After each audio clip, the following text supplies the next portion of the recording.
Assalamualaikum warahmatullahi wabarakatuh. Selamat pagi, Bu Khairunisa dan teman-teman semuanya. Perkenalkan, nama saya Intan Pristira. Dan pagi kali ini saya bersama dengan rekan saya yaitu Junita Leviana Rosa akan mempresentasikan tentang perusahaan Roche yaitu Beyond the Body.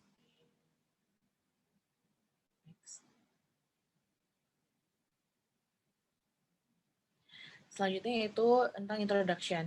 Artikel ini meneliti tentang bagaimana perusahaan multinasional mengembangkan suatu program publisitas perusahaan yang diintegrasi guna untuk memperbaiki komunikasi internal maupun eksternal. Dengan mensponsori Millennium Dome, Roche dapat membangun reputasi sebagai market leader di pasar kesehatan di Inggris serta meningkatkan kesadaran merek. Selanjutnya yaitu mengenai developing a corporate publicity program. Baru-baru ini, Roche adalah pemain utama di bidang kesehatan pasar Inggris. Pendekatan yang agak konservatif untuk publisitas mempengaruhi sikapnya terhadap media. Ini bereaksi saat dihadapkan dengan publisitas yang buruk, tetapi jarang membicarakan prestasinya. Perusahaan memutuskan untuk mengambil lebih banyak pendekatan proaktif. Pada saat yang sama, Roche diundang untuk mensponsori Bodyzone di Millennium Dome. Ini akan memberi perusahaan sebuah kesempatan untuk menunjukkan kemampuan perawatan kesehatan untuk jutaan pengunjung. Roche juga menyoroti pentingnya penelitian dan kemajuan yang akan meningkatkan kesehatan dan kesejahteraan sebagai kita yang memulai abad yang baru. Selanjutnya yaitu a strategy for communication. Begitu tujuan komunikasi ini terbentuk, Roche harus mengembangkan strategi untuk mencapainya. Langkah pertama yaitu melibatkan dan membangkitkan antusiasme di antara semua pegawainya. Ada integrasi terbatas antara berbagai situs sehingga perusahaan membentuk tim proyek yang mendorong kerjasama lintas sektoral. Perwakilan tim proyek menyumbangkan berbagai jenis keahlian, seperti penelitian dan pengembangan, produksi dan pemasaran. Lalu mereka juga bertanggung jawab untuk melibatkan semua staf dari divisi mereka, yaitu dengan mengumpulkan gagasan dan masukan serta menunjukkan hal ini pada pertemuan tim proyek. Kemajuan tersebut kemudian dilaporkan kembali ke berbagai situs. Proyek DOM mendorong staf untuk bekerja sama dan membantu membangun rasa identitas perusahaan, bukan hanya divisional ataupun situs. Selanjutnya masuk ke pertanyaan pertama, yaitu buatlah daftar semua bentuk komunikasi formal dan informal yang dilakukan dalam proyek DOM. Yaitu ada komunikasi informal dan komunikasi formal. Nah, pada komunikasi informal yaitu suatu komunikasi yang didasarkan pada yang dilakukan tanpa mempedulikan sistem suatu perusahaan, yaitu komunikasi informal juga tidak mempedulikan posisi seseorang dalam perusahaan. Apa saja yang ada dalam komunikasi informal yaitu dilakukan untuk komunikasi antar divisi atau pihak internal dalam perusahaan. Yang kedua itu bertujuan untuk meningkatkan produktivitas semua divisi. Yang ketiga itu berorientasi pada tujuan internal perusahaan. Contohnya dalam proyek Dome sendiri yaitu kunjungan sekretaris senior ke Dome untuk pertama kali, guna untuk meningkatkan pengetahuan karyawan mengenai kegiatan antar divisi serta lebih fokus pada tujuan perusahaan sehingga bisa memotivasi karyawan.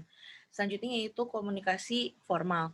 Nah, komunikasi formal yaitu suatu komunikasi yang didasarkan pada sistem dari perusahaan di mana biasanya akan menunjukkan posisi seseorang dalam perusahaan tersebut. Ada dua hal dalam komunikasi informal, yaitu yang pertama lebih ditunjukkan untuk menjalin komunikasi dengan pihak eksternal, dan yang kedua itu berorientasi pada tujuan eksternal perusahaan, yaitu menjalin hubungan erat dengan konsumen utama.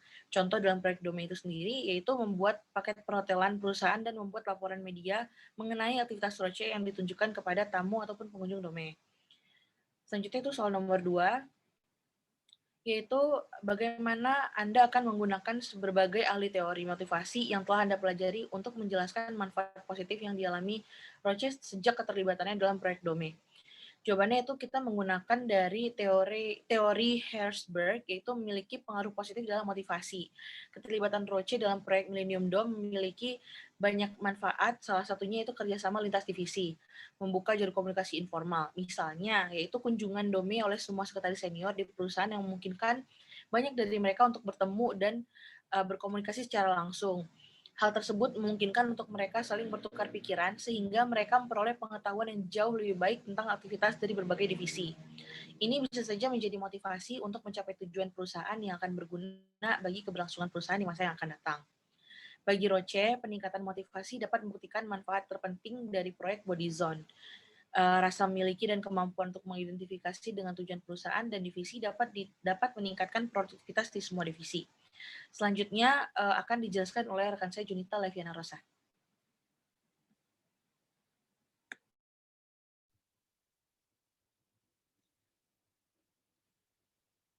Terima kasih Mbak Intan. Selanjutnya saya akan menjelaskan tentang jawaban dari soal 3.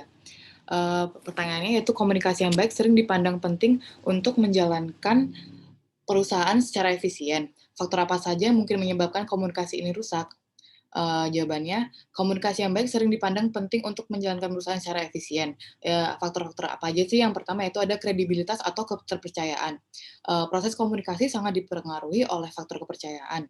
Apabila tidak ada sedikit pun rasa kepercayaan, maka komunikasi tidak akan berjalan dengan lancar.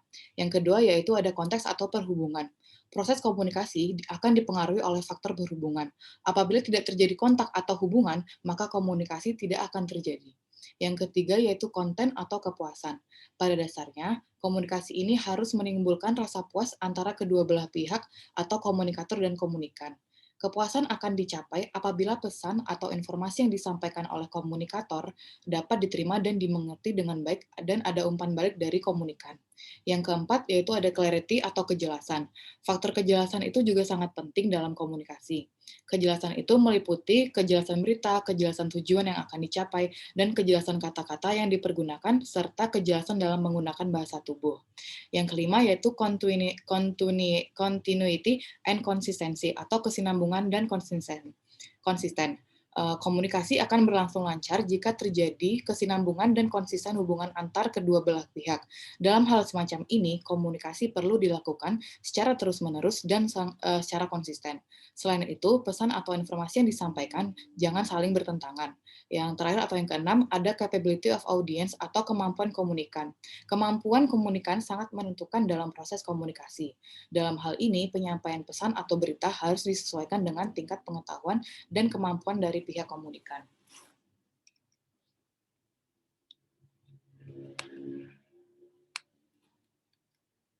Selanjutnya itu yang keempat, soal 4, menurut Anda mengapa penting bagi perusahaan untuk membangun identitas korporatnya?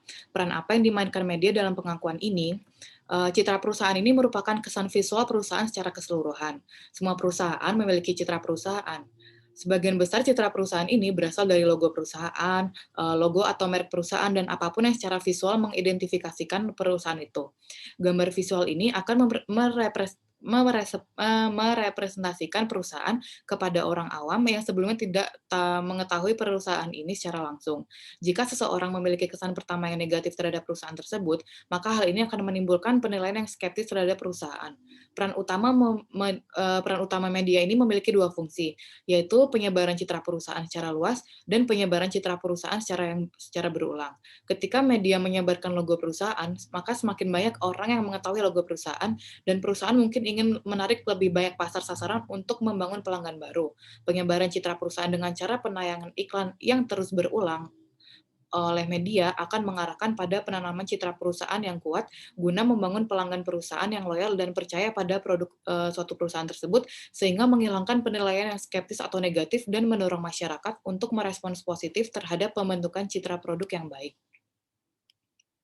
Yang terakhir yaitu soal 5, mengapa penting untuk mengumpulkan data dasar sebelum memulai latihan hubungan masyarakat yang besar seperti keterlibatan di DOM? Buatlah kuesioner yang dapat digunakan untuk mengukur identitas suatu perusahaan. Apa perbedaan survei tindak lanjut ini dan bagaimana Anda menghindari masalah bias dalam sampel Anda? Jawabannya, pengumpulan data dasar merupakan kegiatan dilakukan agar kegiatan tersebut menjadi sistematis dan sederhana. Data awal yang dikumpulkan ditentukan oleh variabel-variabel dalam hipotesis. Pengumpulan data ini dilakukan dengan sampel yang telah ditentukan sebelumnya. Untuk menghindari bias ini, sampel harus mencerminkan suatu populasi. Agar sampel dapat mencerminkan suatu populasi, peneliti harus menentukan kriteria dari responden, contohnya seperti lokasi, usia, jenis kelamin, etnis, kebangsaan, dan lingkungan dapat mempengaruhi data yang dikumpulkan. Cara lain untuk meminimalkan kesalahan pengambilan sampel adalah dengan cara membatasi pertanyaan yang akan diajukan kepada responden. Kemudian, ini adalah kuesioner yang dapat digunakan untuk mengukur identitas suatu perusahaan. Yang pertama yaitu, saya pernah melihat logo produk perusahaan Roche.